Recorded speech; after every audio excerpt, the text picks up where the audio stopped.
He just could not understand it. Literally, people looked at him differently. They treated him differently. They shunned him. For whatever reason, those of you who lived through that time period, you know what it was like, right? And he just could not understand that.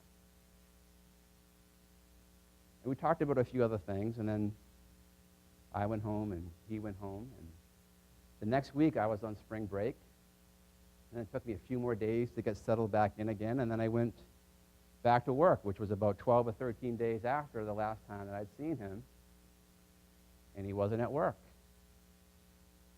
So I asked a few of the other people, where's James? And they said, well, he hasn't been to work in a week and a half. And I went back the next day, no James. A couple days later, no James. I then personally just lost interest in going there. I just never went back. And what's really interesting is how life works and how things kind of tend to go in circles and how they bring you back to a point where you need to be.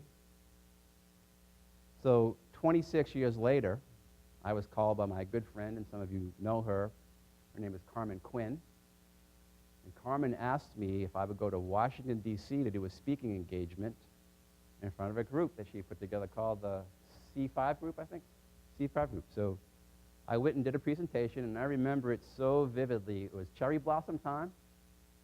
It was absolutely stunningly beautiful in Washington.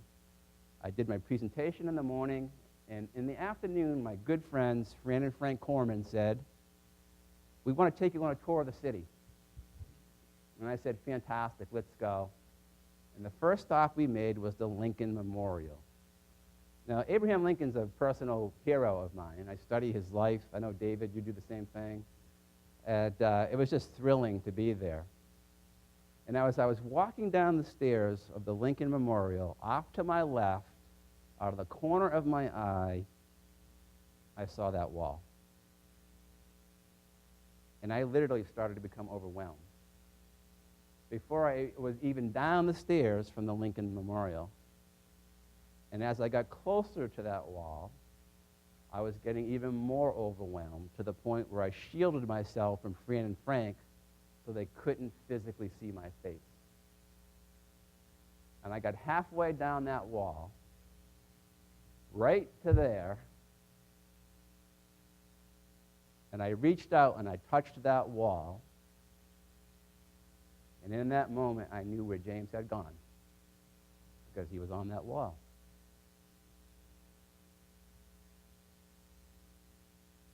Wow. And I thought about that for a little while, and I said, I wasn't proud of the fact that I sat there and I smoked dope with him for a little while, but I definitely thank God that I loved him for 1 hour. And I definitely thank God that for 1 hour, I was probably his only friend. I was probably the closest friend that he had since coming back from Vietnam. And I realized that, fortunately or unfortunately, he was much more comfortable being on that wall than being in Hartford, Connecticut, working in a warehouse.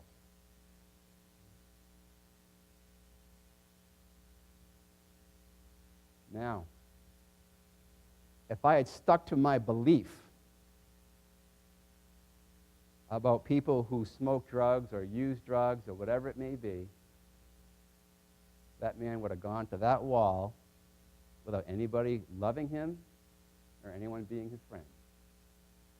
And my life wouldn't be what it is today either, because I learned and took away from that experience just as much as he did. So whatever limiting belief or series of beliefs or attitudes that you may have, throw them away. They do you no good whatsoever. And whenever you're judging something or somebody or someone, stop immediately and look in the mirror and say, what am I avoiding in me?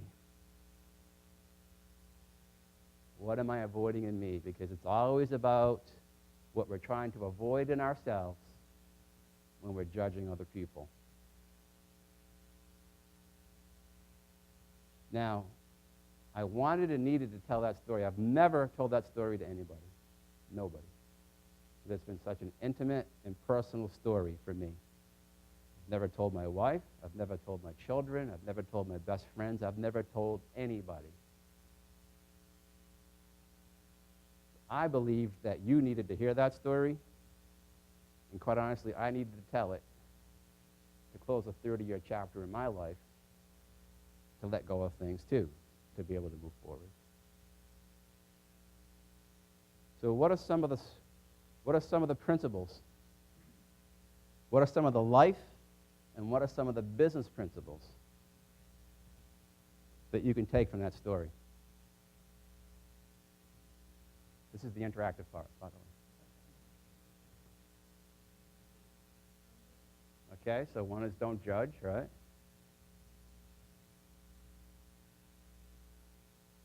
And that's difficult to do, isn't it? Isn't it difficult to do? It's easy to say.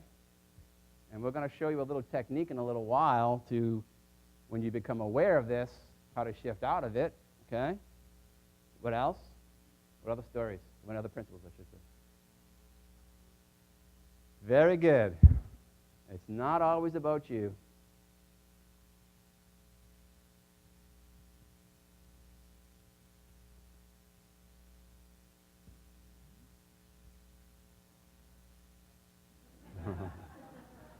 Well, I would tell you this, my perspective hasn't changed much on that issue,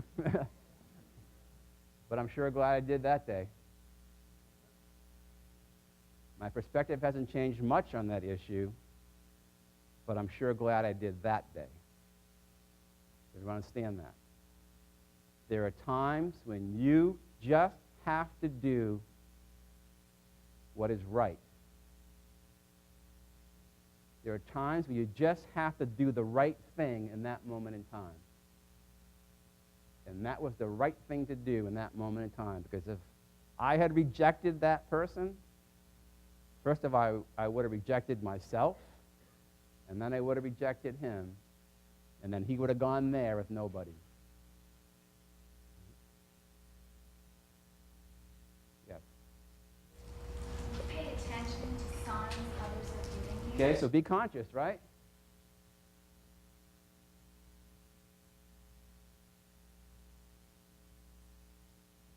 Be conscious, be aware. What else? Be tolerant.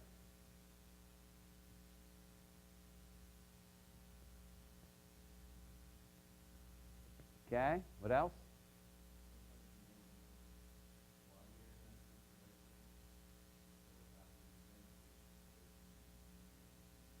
See, sometimes you're listen, this is going to happen for everybody in this room. Whether it's this afternoon, or next month, or a year from now, or 5 years from now, you're going to be in a situation and you're going to say, that day that I was in Newport and I learned that principle, or a principle that Michael's going to show you, or Marion, or Nina, or anybody else, you're going to say, now I really get it.